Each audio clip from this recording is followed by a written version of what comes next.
So tomorrow is the last day to purchase the documentary that Cody Weber made about me. It's called Amazing, and it's about YouTube's amazing transformative power. YouTube turned a fat, angry loser into a fat, angry loser that people listen to. Powerful stuff. You can save some money with coupon code TJFINAL. Links below. Howdy there, y'all. I'm the Amazing Atheist. And today we're going to talk about God. I recently got a letter on YouTube. It went a little something like this. To find God, you have to get over that first bump, which is faith. Belief brings a gift of strong faith. We expect results and visual confirmation, now more than ever. Faith is the ability to set that aside and allow all your worries and uncertainties to dissolve. You won't find God if you constantly allow doubt to lead you. You'll never disprove Him either. He is just as unreal in some as He is real in others. So the argument there is, in order to believe in God, you must believe in God. What I did was I replaced God with Santa Claus, and I sent it back to him. And I asked him, "Are you persuaded by this?"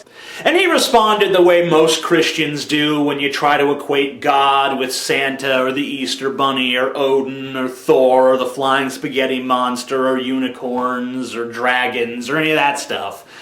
He said, "No, we're not talking about all that. That's fairy tale horse shit. We're talking about God, which is clearly real. I mean, people believe in it, for fuck's sake." Yeah, Christians, what can you do? But the thing I love about Christians is there's basically two kinds. There's the guy that wrote me this letter, which he is basically saying, yeah, you got to ignore evidence, you got to ignore facts, you got to ignore reason, and just go with your gut and just believe in Jesus and it'll all turn out okay. And then there's the other kind of Christian. The kind of Christian that says, I don't need faith because I can prove there's a God. And there is a YouTuber who clearly falls into this category. His name is Shock of God. And people have been begging me to make another video towards him for quite a while now. And today I figured, why the fuck not? You can have your wish. Shock of God, congratulations, buddy. Today is the day that your channel gets temporarily more popular. You're welcome. So what little fame Shock of God has is due to his challenge that he posed to Atheist, I don't know, about a year or so back, I guess. The challenge was this: Atheist, prove that atheism is true and accurate. And the atheist response was generally, no, you prove that God is accurate. And I guess that quite recently Shock of God put out a video doing just that, proving that Christianity is true. The name of the video is More Proof Christianity is True, Why I Left Atheism to Its Unicorns. Those fucking stupid atheists always talking about unicorns. You know, that's fucking absurd. Unicorns, except for, you know, all the times they're in the Bible.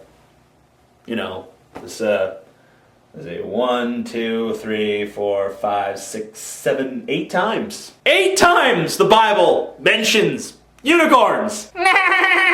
8 times. 8 unicorns in the Bible. If you go to like Answers in Genesis or other Christian apologetic sites, they explain that what the Bible is really talking about is like rhinoceroses and such. You know, it's like a rhinoceros or a narwhal or something that actually exists. They're not really talking about our idea of unicorns. Talk about real unicorns, goddammit. The Bible only talks about real stuff. Like, you know, unicorns and giants and angels and God and talking snakes and talking donkeys. You know, things that are real. Anyway, before I look at Shock of God's proof, I want to digress for just a moment and talk about Conservapedia. That's right, there is such a thing as Conservapedia. It's not even like Fox News. It's not even trying to fuck with you and be like, we're fair and balanced. No, they're just like straight out like, here is the truth filtered through our right-wing agenda. Anyway, there's an article on Conservapedia called Atheism and Obesity. And it basically puts forth the proposition that atheists are all fat. And as we all know, fat people are stupid, and there's never been any fat Christians. Now, obviously, because it's talking about obesity and atheism, I am mentioned. In 2007, WorldNet Daily featured a column by Chuck Norris declared, yeah, that sentence has a lot of problems. First of all, it should be featured a column, and it should say where Chuck Norris declared, not by Chuck Norris declared. Anyway, here's what renowned expert on all things Chuck Norris had to say. Atheists are making a concerted effort to win the youth of America and the world. Hundreds of websites and blogs on the internet seek to convince and convert adolescents, endeavoring to remove any residue of theism from their minds and hearts by packaging atheism as the choice of a new generation. We're like Pepsi! While you think your kids are innocently surfing the web, secular progressives are intentionally preying on their innocence and naivete. What's preposterous is that atheists are now advertising and soliciting on websites particularly created for teens. YouTube, the most popular video site on the net for young people, is one of their primary avenues for passing off their secularist propaganda. So that was what expert Chuck Norris said, and then here's what Conservapedia adds. As of December 2010, the most popular YouTube channel run by an atheist is the Amazing Atheist YouTube channel, which has over 175,000 subscribers. The Amazing Atheist YouTube channel is produced by an overweight atheist. In one video, the Amazing Atheist exclaimed, "Why am I so fat?" Yeah, I did exclaim that. When was that again? Oh yeah, it was in my comedy video, where I was making fun of myself. I was making fun of my weight. Isn't that like some of that humility that you Christians claim to admire so fucking much? Self-deprecation. Okay, fine, whatever. But the reason I brought this article up is because, and I wish it still said this, the older version of the article went on to say that the Amazing Atheist was soundly refuted and failed Shock of God's challenge. And it specifically said Shock of God by name. Not only did it say Shock of God by name, but it described him as popular Christian YouTuber Shock of God. And right then and there I knew Shock of God wrote this article. I knew it because there is no one on YouTube who would describe Shock of God as popular other than Shock of God. Look at his most recent 3 or 4 videos. None of them crack 1,000. Yeah, he's got 15,000 subs, but none of them watch his fucking videos. So I've got about 195,000 subscribers right now, and I average about, 60 to 80,000 views per video. So I'm getting about a fourth to maybe a little less than half on average of my subscribers watching my videos, which anyone who makes content on YouTube knows is a pretty decent percentage. Shock of God is getting like 3%. The compelling message of God only gets about 3% of people who subscribe to you to actually give a fuck at the end of the day, when they're actually pressed on the matter and they have to decide, do I really want to watch Shock of God's most recent video?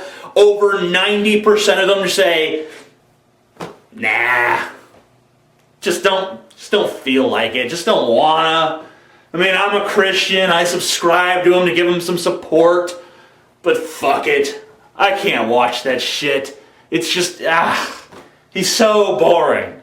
Anyway, the point is that I want to thank Shock of God for being so kind as to give me a place on Conservapedia, because that just makes my day. It makes me very happy to see an article mentioning me on Conservapedia, especially an article as obviously unbiased and objective as atheism and obesity. Because as we already know, there are no obese Christians.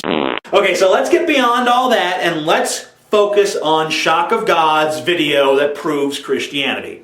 Because I don't know about you guys, but I'm pretty eager to have Christianity proved to me.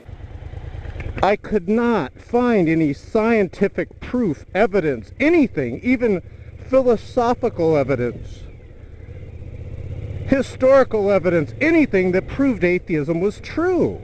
Okay, so Shock of God couldn't find any evidence that atheism was true.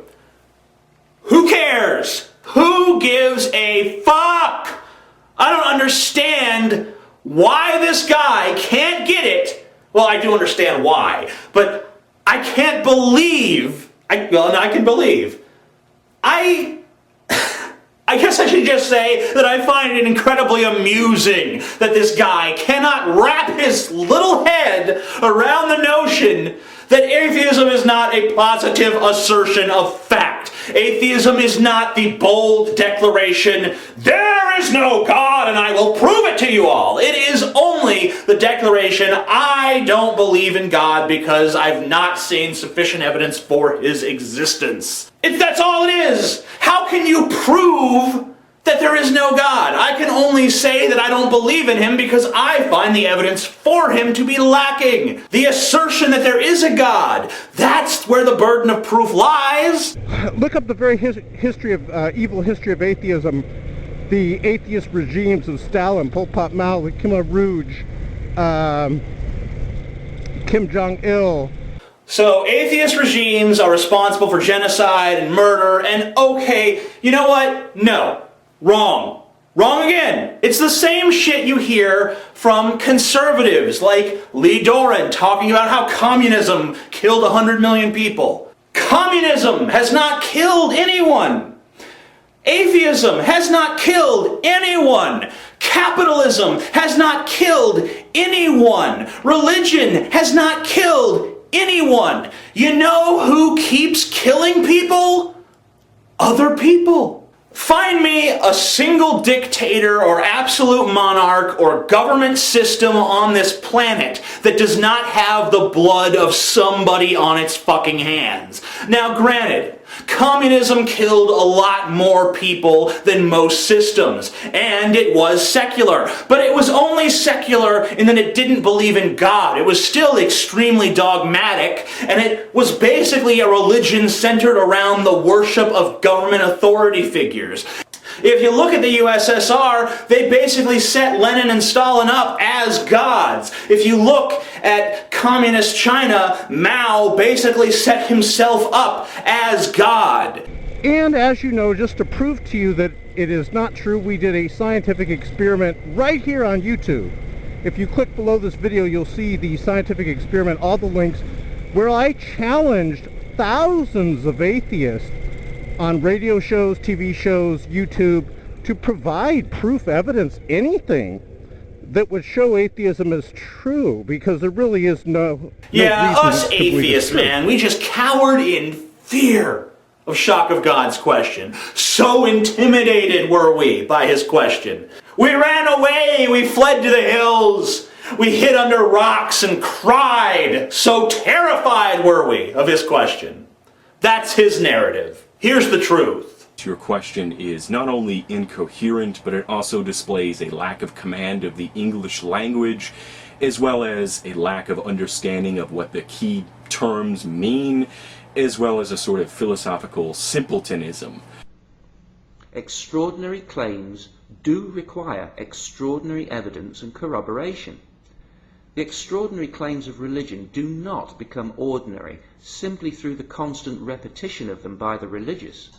We have all heard from people claiming the creator of the universe has cured their cancer, and sure enough, they prove to be cancer-free. But is that cause to close the hospitals and convert them into churches and mosques? Didn't I answer this in the email to you, that your question is nonsensical because atheism doesn't have a burden of proof? It is the rejection of claims that haven't met their burden of proof? Because you're not really interested in learning anything.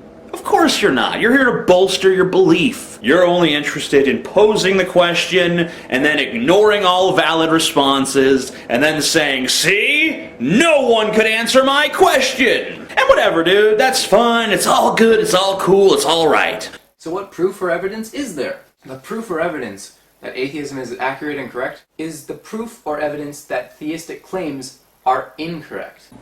The second problem is, what I think you're trying to say is that what is your proof and evidence that God doesn't exist? Maybe that is a more accurate representation of what you're going for. In which case, again, atheism and theism regard beliefs. It's not a matter of proving that God doesn't exist, merely lacking belief in God. The only thing you've proven thus far, Shock of God, is what a scumbag you are. You ask a question, numerous people give you honest answers, and then you belittle them for not answering based on your criteria of what the right answer should be. The #1 most subscribed to atheist on YouTube finally waved the white flag, and he admitted he cannot prove that atheism is true. You'll see that video below here. The amazing atheist, I call him the amazingly hellbound atheist. I waved the white flag, Shock of God? The only thing I recall waving at you is this middle finger right here. Giving someone a trick question that's not even relevant or coherent, and then acting all high and mighty when they get it wrong. Actually, not even get it wrong. Just say, yeah, you're right, I can't prove that, but here's why that doesn't matter. That'd be like me saying, hey, Shock of God, how you doing, buddy? Hey, you got balls? You know, a set of testicles, do you have those? Okay, well then to prove it to me, I want you to eat them. Yeah, I want you to eat your balls. What, you're not going to do that? You don't want to eat your balls? Okay, well that's the only proof of your balls I'm willing to accept. Sorry. Can't do that. I just don't believe you have any balls, sir. There are certain constants that were necessary to bring this universe into being. And the constants had to be so fine-tuned in order to allow life to be possible on this planet. And if you look at how fine-tuned this universe is, and how it had to be, especially at the creation of the universe, you will realize it only can be chance, or something in natural law caused it to be that way, or design. So finally, after what seems like 20 minutes of you bitching about how stupid atheists are, you get to your first proof. The finely tuned universe argument. Okay, this has already been addressed numerous times. There's like an entire chapter in the God Delusion that addresses this. Let's just say, okay, let's say that there's a puddle of water. And this puddle of water says to itself, hey, the land is convex here in just such a way that this puddle can be perfectly created.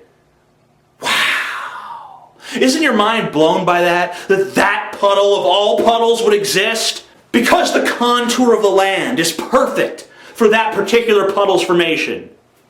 It's not impressive. If the land was shaped differently, there'd be a different puddle in a different place. There'd still be a puddle because the boundaries are always going to be there. Any universe that exists that doesn't look beyond its own existence and think, hey, things could be different, will say to itself, wow, if things were different, I wouldn't exist. Therefore, I must have been ordained to exist. No, wrong. It's like your parents fuck, and they have you, and then they fuck again, and they have another kid who's your sibling, who's nothing like you. I mean, it's still created by them doing a little genetic shuffle. It's the same genetic material being used each time you have a new sibling, but somehow we always come up with distinctive new things. That doesn't mean that I was ordained to exist and my brother was ordained to exist. All that means is that when you have a lot of factors, you can have a lot of different results. And just because the result that ended up being you was the one that emerged doesn't mean that was somehow destined. It's like you roll a pair of dice and you end up with 7. It's not like God said, and let there be 7. It's probability. The result had to be something. We just happen to be living in the result. That doesn't mean the result was inevitable. That just means it's the result that happened to occur. We know the universe had a beginning. It only can be a natural beginning or supernatural beginning. Well, it can't be natural because all the universe is made up of nature. So how could... Now I think I'll take this guy up on his offer and get over in his lane here. How could the universe bring itself into beginning? Your second proof is that the universe had a beginning. It either had to be natural or it had to be supernatural. And natural doesn't make sense because the universe is nature and nature can't create itself. Why not? Why not? I ask you, why cannot nature create itself? How do you know nature can't create itself? Who told you that nature can't create itself? And what are their credentials? You say that the Big Bang is so ridiculous that even a 12-year-old laughs at it. There was no infinitesimal condensed pellet that expanded and made all of this. Tell that to a 12-year-old child, they'll laugh at your face. Even the kids don't believe it. So is that your source? A 12-year-old? My source is this fucking guy. Kinda trumps your fucking 12-year-old. And by the way, it wasn't a pellet. It was smaller than a subatomic particle. So, yeah, not really what you describe as a pellet. But, yeah, the Big Bang is just the prevailing theory of the day. It could still be totally disproved tomorrow. Probably not gonna be, but could be, maybe. Our top minds are working round the clock trying to figure this out. You, moron on a bike, are not going to solve this fucking quandary. It's not going to turn out, hey, it was Jesus all along. Wow, I never thought of that. Wrong. How could nothing create everything? Probably lots of different answers to that question floating around out there. Only one right answer, of course.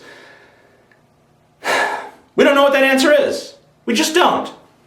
We wish we did, we want to, we're trying to, but we don't.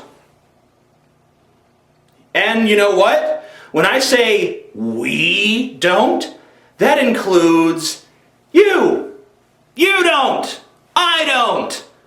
You say, must have been God. I say, how about we don't know? We don't know. We don't. We're ignorant. We're stupid fucking apes floating around on a little tiny speck in the great big vast old universe trying to figure this shit out. And the odds are probably stacked against us. But I, unlike you, are not deciding that because, wow, the question's just too big, I guess it must have been Jesus. Of all the explanations available to us right now, that one seems the most unlikely. Over 90% of the world population are theists, and they reject wholeheartedly atheism. So you keep saying that over 90% of the world believes in God. Let's think about that for a second. According to the CIA World Fact Book, 33.32% of the world is Christian. So those are the people that believe in your God, 33%. And then there's 21.01% who are Muslim. So they believe in a God, but not your God. And then there are Hindus who make up 13.26%, and they don't believe in your God at all. They believe in lots of gods, tons of gods. Buddhist, 5.84%, they don't really believe in a God at all. So Buddhists are kind of atheists with some spiritual garnish. Sikhs, 0.35%, not too many Sikhs. Jews are 0.23%. Baha'is are 0.12%. Never even fucking heard of those guys. Other religions, 11.78%. So who the fuck knows whether they share your belief in God or not. Non-religious, 11.77%. And then atheists, which I would think would pretty much mean the same thing as non-religious, 2.32%. So, yeah, even if you just look at atheists and non-religious, that figure together is like 14%. So you can't have over 90% of the world believing in God. Buddhists don't believe in God. Hindus don't believe in your God. These other religions probably don't believe in your God. I don't know what the fuck the Sikhs and the Baha'is believe in. The Jews believe in your God. It's not anywhere near 90% though. So only about like 50 or 60% of the world believe in one God, and then a bunch more believe in the multiple choice answer, tons of different gods, each with his own special area of expertise, and then lots of people, they believe in like spirituality, but they don't necessarily believe in God or gods, and then tons of people like me just don't believe any of that horse shit. So your figure doesn't really jive with reality. But then again, you're you, so why would I have expected it to? The moral argument. I got to get on this reel over here. There are absolute morals. Some things are very, very wrong. If objective morality exists, therefore God exists. Okay, so your third proof is objective morality. There is a God-given morality that is perfect and objective, therefore, there's a God. What about Hitler? Our nice little Catholic buddy. He had lots of support in Germany. The people must have thought what he was doing was pretty moral. Was that objective morality? What about the Spaniards and the French and the English who massacred the indigenous population of the Americas? Were they behaving with objective morality? The Bible says that we should stone homosexuals to death. Adulterers, death. Witches, death. People who work on the Sabbath, death. Sam Harris has a new book out where he argues that science can tell us what morals are superior to others. That when we maximize overall human happiness and we minimize overall human suffering, that is when we are conducting ourselves morally. And that a moral can be judged by its positive or negative impact on society. So that would be a form of objective, quote-unquote, morality, but it has nothing to do with religion. And in fact, religion is usually pretty detrimental to this concept of morality, because a lot of religions, they maximize pleasure for the people who join that religion and then minimize pleasure for the people who don't. In fact, a lot of them minimize pleasure for the people that are in the religion, because a lot of religions tell you that you're dirt, you're slime, and you're debased, and you don't deserve to go to heaven. But Jesus is nice, so he takes pity on a wretch like you, but you should feel incredibly bad about the sacrifice he had to make, all because you can't stop thinking about boobies.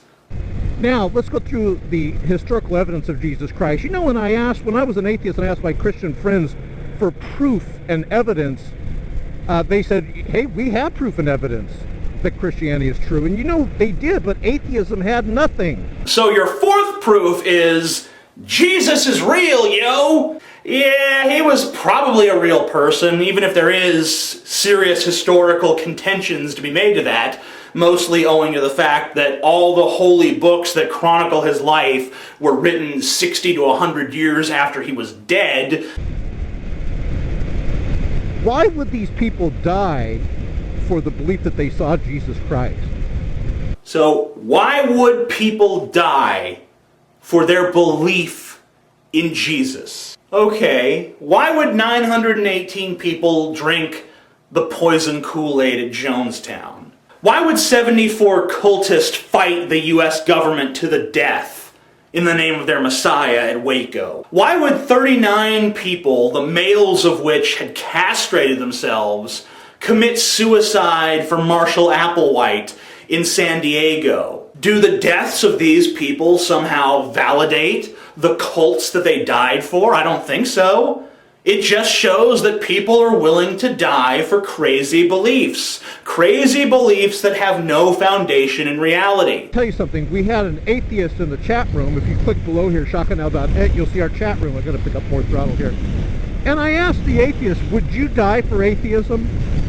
If someone said to renounce atheism, you know, they had a gun to your head, would you do it? And he's like, no, I would lie and just say, nah, I don't believe in atheism, it's a bunch of crap. And I would tell him that. I said, well, you know, there's a bunch of Christians in there. I asked them, would you be willing to stand up for Jesus Christ, or would you deny him in the face of death? And every Christian said they would not deny Jesus Christ. Wow, man, wow. You mean to tell me an atheist is not willing to die for the fact that he doesn't believe in God? Yeah, but consider the fucking consequences. If you're an atheist, you have no one to answer to. There is no God that's going to say, hey, How dare you deny atheism? That's not going to happen. All that's going to happen is you're going to die. You're going to cease to exist. If you renounce your atheism and say, sure, there's a God, you continue living and you can still be an atheist. Doesn't fucking matter. If you're a Christian and someone tries to get you to denounce Christ, that means that you're going to go to hell and burn for all eternity. And God is going to be very upset with you. How dare you deny me? Be gone, sinner. Yeah, that's not going to happen for the atheist. I mean, it's not going to happen for the Christian either, but they think it is. So check this out. We got science that points to God. So your contention here is that science proves God. My only question here is, why are 93% of the National Academy of Sciences atheist?